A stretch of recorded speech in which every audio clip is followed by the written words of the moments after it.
जिसे ढूंढते थे हम गली गली, वो मिले हमें हमारी ही गली। हेलो फ्रेंड्स, सुन रही सखी में आप सभी का फिर से स्वागत है। आपके घर और रसोई की प्रॉब्लम्स का इंस्टेंट समाधान लेकर आज मैं फिर से हाजिर हूँ। तो आइए खोलते हैं आज के हैक्स और आइडियाज़ का पिटारा और करते हैं सभी प्रॉब्लम से छुटकारा। Problems gone, solution is on. Welcome back.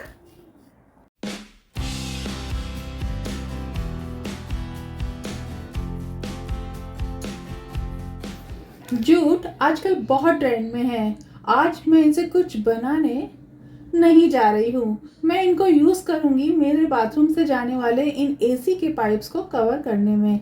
ऐसे देखिए ये कितने गंदे दिखते हैं। काफ़ी दिनों से सोच भी रही थी कि इनके लिए मुझे कुछ करना है। फाइनली आज ये आइडिया आया, तो चलिए शुरू करते हैं लपेटना। देखते हैं फाइनल रिजल्ट कैसा रहेगा। गोल गोल गोल गोल गोल गोल घुमाते घुमाते आज तो हाथों की अच्छी एक्सरसाइज हो गई। सोचा था इन पर कुछ पैटर्न भी ड्रॉ करूंगी, पर अब हाथों में हिम्मत नहीं बची है। ड्राइंग का आइडिया फिलहाल ड्रॉप करते हैं और फाइनल लुक देखिए, बहुत ही अमेजिंग आया है। इसे आप वॉश बेसिन के पाइप पे या बालकनी के पाइप पे कहीं पर भी अप्लाई कर सकती हैं। पानी की बॉटल्स को हमें वीकली क्लीन करना चाहिए। चावल के दाने वगैरह डालकर मैं भी करती हूँ, क्योंकि बॉटल साफ करने वाली मेरी इस ब्रश की हाइट कम है। नहीं तो जब खरीदूंगी तब खरीदूंगी। फिलहाल मेरे दिमाग में एक आइडिया आया है कि क्यों ना इस ब्रश से बॉटल को क्लीन किया जाए, पर ये भी तो छोटी है। तो यहाँ पर सुनरी सखी का जुगाड़ लगाएंगे। मैंने लिया है एक पाइप। ये वॉशिंग मशीन का है, इसलिए कुछ ज़्यादा ही स्ट्रॉन्ग है। ब्रश में प्रॉपरली फिट भी बैठ रहा है। तो चलिए इसे अपनी बॉटल के अकॉर्डिंग कट करते हैं। पर ये बहुत ही हार्ड है, कट ही नहीं रहा है। पर मैंने भी ठान लिया है कि कट करके ही रहूँगी।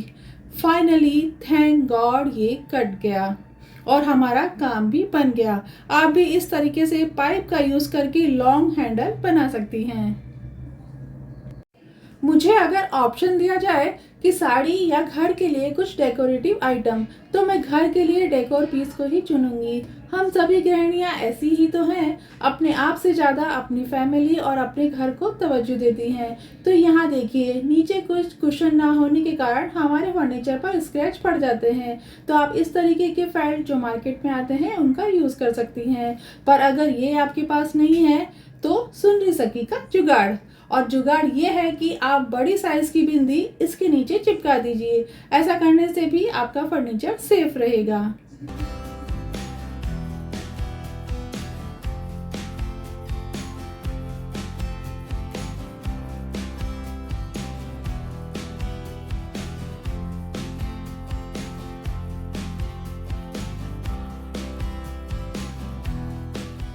अगरबत्ती को खुशबूदार बनाने के लिए कार्बन कणों का इस्तेमाल किया जाता है, जो साइंटिफिकली हमारे फेफड़ों को नुकसान पहुंचाती है। और हिंदू धर्म के अनुसार अगरबत्ती बांस से बनी होती है और सनातन परंपरा में बांस जलाना अशुभ माना जाता है। इन सभी कारणों को जानने के बाद मैं भी अगरबत्ती कम ही यूज करती हूँ। धूप दीप तो मैं रोज करती हूँ, पर ओकेजनली अगरबत्ती जलाती जरूर हूँ। कम यूज़ में लेने के कारण मेरी अगरबत्तियाँ पड़ी पड़ी सील न जाए, उनमें मॉइस्ट न घुस जाए, इसके लिए मैं इन्हें बॉक्स में रखना प्रीफर करती हूँ। पहले मैं भी इन्हें ओपन ही रख दिया करती थी, तो आप भी किसी एयर टाइट डब्बे में ही इन्हें रखिए, जिससे ये फ्रेश बनी रहेंगी और पूरी जलेंगी। आप अगरबत्ती के बारे में क्या राय रखते हैं, मेरे साथ शेयर जरूर कीजिएगा। ईश्वर को फूल अर्पित करना, उनसे प्रार्थना करना, ये हमारे संस्कार हैं। पर कई बार ऐसा होता है ना कि फूल ईश्वर पर ना रहकर बार बार नीचे गिर जाता है। तो हमारे मन में डाउट आता है कि कहीं ईश्वर हमारी प्रार्थना से अप्रसन्न तो नहीं। तो अब आप सुन सखी का जुगाड़ देखिए। ऐसा करने से आपसे ईश्वर प्रसन्न भी होंगे और आपकी मनोकामना भी पूरी होगी।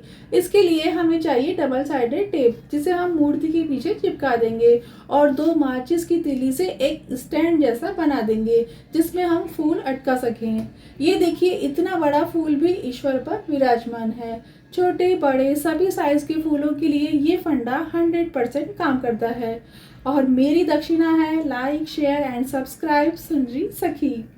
Happy Makar Sankranti friends. इन्हें देखकर कुछ याद आया। पहले हम घर में ही पर्दे सिलते थे और इस टाइप की हुक्स का यूज़ करते थे, पर अब हम रेडीमेड पर्दे खरीदते हैं। तो इस तरह की पुरानी पड़ी यूज़लेस रिंग को आप हैंगर में पिरो दीजिए। मेरे पास ये 12 पीस बचे थे, तो इन्हें मैंने एक हैंगर में डाल दिया है। इन्हें आप एज ए की होल्डर की तरह यूज़ कर सकते हैं। नेल कटर वगैरह को भी आप इसमें आसानी से हैंग कर सकते हैं। सस्ते में अच्छा ये एक शानदार आइडिया है, यूज़ ज़रूर से कीजिएगा।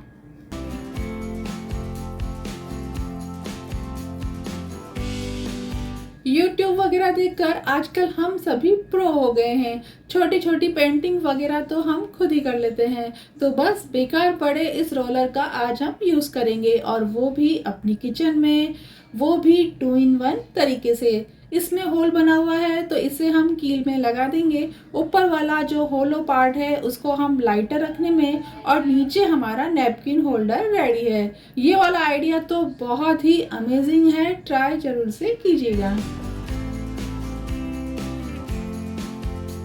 आजकल चीज़ों को एक नए तरीके से देखना और यूज़ करना जैसे मेरी हॉबी बन गई है, और ये सब फ्रेंड्स आप ही की दुआओं का असर है। यहाँ देखिए कौन से डिब्बे में कौन सा कलर है, ये जानने के लिए हमें बार बार डिब्बा खोलकर देखना पड़ता है।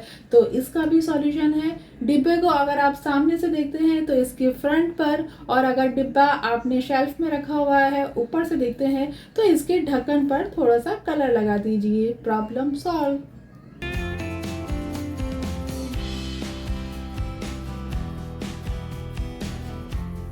छोटी छोटी भूख और सैंडविच मिल जाए तो कहना ही क्या। कितनी बार मैंने सोचा कि एक ब्रेड बॉक्स तो किचन में होना ही चाहिए, पर हर बार प्राइस देखकर मन महसूस कर मैं रह जाती थी। इस बार जब लोकल शॉप पर ये डिब्बा देखा और इसकी प्राइस पूछी, मात्र 100 रुपीज़, ओनली 100 रुपीज़, तो अपने आप को इसे खरीदने से मैं रोक नहीं पाई। घर आकर इसमें ब्रेड रखकर देखी, साइज और प्राइस दोनों परफेक्ट थे, बिल्कुल मेरे बजट में। कमी थी तो बस एक नाम की। तो देर किस बात की, परमानेंट मार्कर लिया और लिख दिया ब्रेड बॉक्स।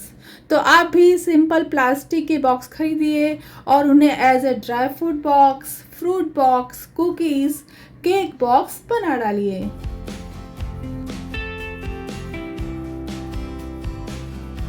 बात ब्रेड की चल ही रही है और भूख भी लग रही है, तो चलिए कुछ मीठा बना लेते हैं। ब्रेड को मैंने दोनों साइड से घी लगाकर अच्छे से क्रिस्पी कर लिया है, और इस पर मैं ये गुलाब जामुन की चाशनी जो बच गई थी, बस इसी से मैं इस ब्रेड को नहला दूंगी। शानदार ब्रेड के गुलाब जामुन, या यूँ कहूँ कि उससे भी अच्छा टेस्ट आपको यहाँ मिलेगा।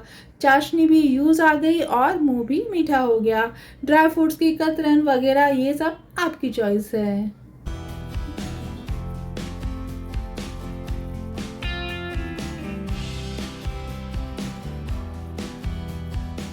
पेट पूजा हो गई है, तो चलिए आगे बढ़ते हैं और देखते हैं हमारा नेक्स्ट आइडिया।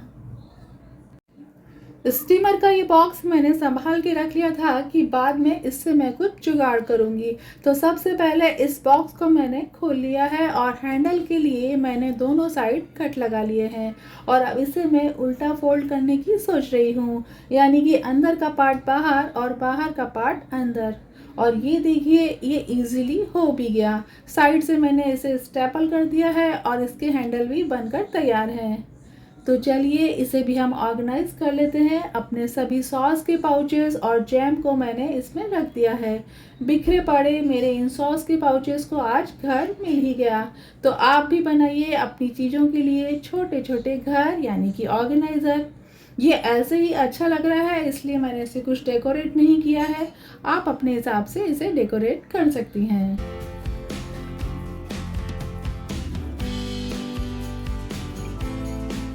अभी रुकिए, पिक्चर अभी बाकी है मेरे दोस्त। इस छोटे से कार्डबोर्ड के पीस को मैंने स्टिकी नोट की साइज के अकॉर्डिंग कट कर लिया है, और इसके अंदर मैंने एक होल बना दिया है। स्टिकी नोट को मैं फेविकोल की सहायता से इस पर चिपका दूंगी, और होल के अंदर मैं एक पेन या पेंसिल लगा दूंगी। यहाँ देखिए पेन की सहायता से ये खड़ा भी हो जाएगा। ज़बरदस्त और सिंपल आइडिया है, आपके किचन में ज़रूर से काम आएगा। तो ज़रूर से बनाइएगा भी।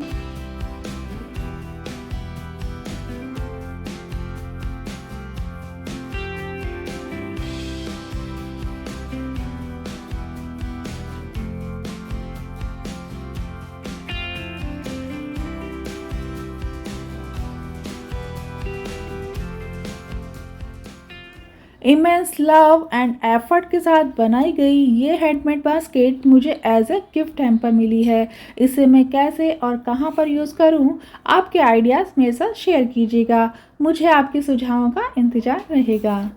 मेरे आज के वीडियो को प्लीज़ बहुत सारा प्यार दीजिएगा, like share and subscribe my channel.